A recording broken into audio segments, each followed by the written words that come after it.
کیونکہ تو تو پاک ہے. انی کنت من الظالمین, میں تو انسان ہوں, میں تو غلطی کروں گا. اب جب اللہ تعالیٰ کو آپ اس طریقے سے کہیں گے اللہ تیرے کو تو غلطی نہیں ہوندی, میں تو بندہ آنا تے غلطی تے کراں گا, کیا زبردست انداز ہے اللہ کو پکارنے کا. اس پہ پھر نجات ہی ملنی تھی نا. اللہ تعالیٰ کی وہ کوالٹی انہوں نے ذکر کی ہے, اللہ میں تو بندہ ہوں نا تو غلطی کروں گا نا, تجھ سے تو غلطی نہیں ہونی, تو تو پاک ہے, غلطی تو میں نہیں کرنی ہے نا, تجھ سے تو ہو نہیں سکتی, جب میں کر بیٹھا ہوں تو معاف کر دینا. بہترین دعا ہے واللہ, بہترین استغفار ہے. اور صحیح بخاری اور مسلم کی متفق علیہ حدیث ہے, جب آپ تشہد میں بیٹھو تو درود شریف کے بعد جو اپنے رب سے چاہو مانگو, اس میں یہ دعا بھی آپ اپنے اوپر لازم کریں. یہ اسماء اعظم میں سے ہے, اپنی دعاؤں میں اس دعا کو کریں. دعا کی قبولیت کے لیے یہ آپ سمجھیں اللہ تعالیٰ کی طرف سے کیٹالسٹ ہے, جسے ہم وہ کیمسٹری میں کہتے ہیں کیٹالسٹ, کیمیکل ریئیکشن کو تیز کرنے والا. یہ کیٹالسٹ ہے. لا الہ الا انت سبحانک انی کنت من الظالمین. دوسرا وظیفہ,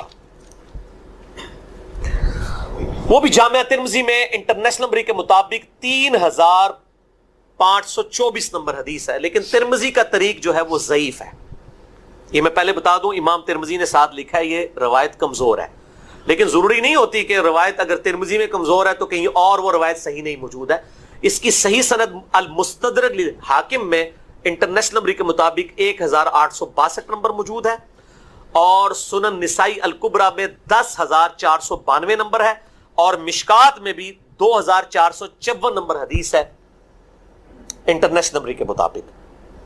تو صحیح سند المستدرک للحاکم اور سنن نسائی الکبریٰ کے اندر موجود ہے. اور وہ وظیفہ ہے انس ابن مالک کہتے ہیں اور سعد ابن ابی وقاص کہتے ہیں رضی اللہ تعالی عنہما وعلیہم السلام, کہ آپ صلی اللہ علیہ وسلم کو جب کبھی کوئی تکلیف یا پریشانی پہنچتی تو آپ صلی اللہ علیہ وآلہ وسلم ہمیشہ ان الفاظ میں اپنے رب کو پکارا کرتے ہیں, یا حی یا قیوم برحمتک استغیث, اے خود سے زندہ ہر چیز کو تھامنے والے, میں تیری رحمت کے ساتھ تیری مدد کا سوال کرتا ہوں. استغیث بولیں گے نا الف کے ساتھ, حمزہ کے ساتھ, تو یہ سنگولر کا صیغہ ہوگا, اور اگر ہم بولیں گے نستغیث نون کے ساتھ تو یہ جمع کا صیغہ بن جائے گا. کتنی بہترین دعا ہے, اے خود سے زندہ ہر چیز کو تھامنے والے, میں تیری رحمت کے ساتھ تیری مدد کا سوال کرتا ہوں. تو یہ بھی اسماء اعظم میں سے ہے. بہرحال یہ دوسرا وظیفہ ہو گیا. اب تیسرا وظیفہ جو ہے کمال وظیفہ, صحیح بخاری میں موجود ہے انٹرنیشنل نمبر کے مطابق 4563 نمبر.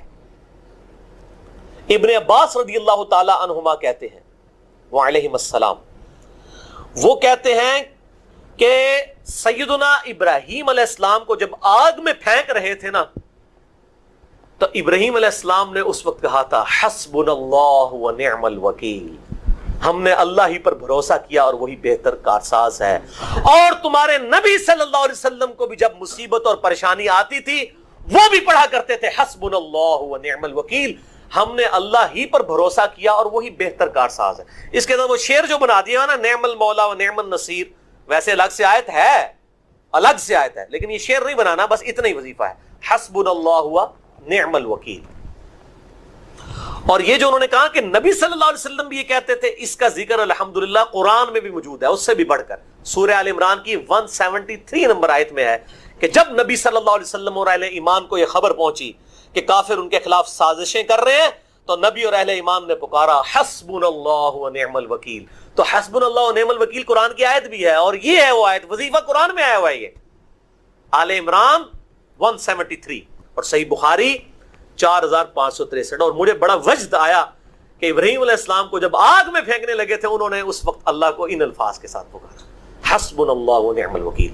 اچھا, یہ جتنے بھی وظیفے ہیں نا میرے بھائیوں, ان کا فائدہ اسی وقت ہے جب آپ کو ترجمہ بھی ان کا آتا ہوگا, ورنہ آپ روزانہ جتنی مرضی تسبیح کھینچتے رہے کوئی فرق نہیں پڑے گا. اس لیے میرا ایک پرسنل مشورہ ہے کہ جب بھی یہ وظیفے پڑھے نا آپ, اردو ترجمہ بے شک آتا بھی ہونا, ایک دفعہ اپنی زبان میں اس کو ریپیٹ کریں.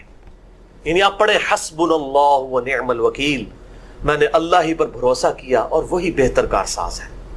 آپ دیکھیں یہ صوت القرآن چینل میں جب وہ عربی چل رہی ہوتی ہے, جیسے ہی وہ مراج الدین خان کا ترجمہ شروع ہوتا ہے نا, کیسے کب کبھی تاری ہو جاتی ہے, کیونکہ ہماری زبان میں بات ہو رہی ہوتی ہے نا. عربی ہمیں تو نہیں قیام اللیل میں رو رہے ہوتے، ان کی زبان میں بات ہو رہی ہوتی ہے، اپنی زبان کا اثر ہوتا ہے۔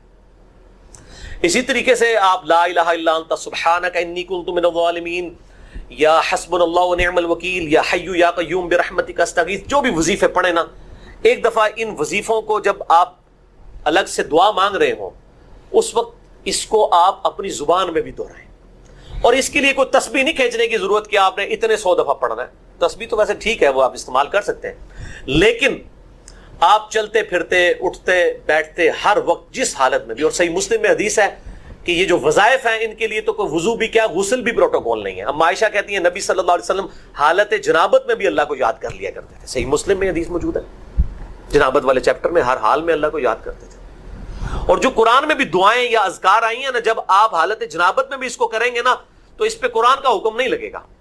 تو جامعہ ترمذی اور ابو داؤد میں جو حدیث ہے کہ حضرت علی کہتے ہیں نبی صلی اللہ علیہ وسلم کو حالت جنابت کے علاوہ کوئی اور حالت قرآن پڑھنے سے مانے نہیں ہوتی تھی، تو اس سے مراد قرآن کی تلاوت ہے۔ اگر قرآن کی دعائیں جیسے ہیں بسم اللہ الرحمن الرحیم، یہ بھی تو قرآن ہے، سبحان اللہ بھی تو قرآن ہے، الحمدللہ بھی تو، یہ اذکار جو ہے نا جب آپ اذکار کی نیت سے پڑھ ہوں گے پھر یہ قرآن نہیں شمار ہوں گے، ذکر شمار ہوں گے، اور اس کے لیے نہ وضو پروٹوکول ہے اور نہ غسل کا ہونا ضروری ہے، ہر حال میں اللہ کو یاد کر۔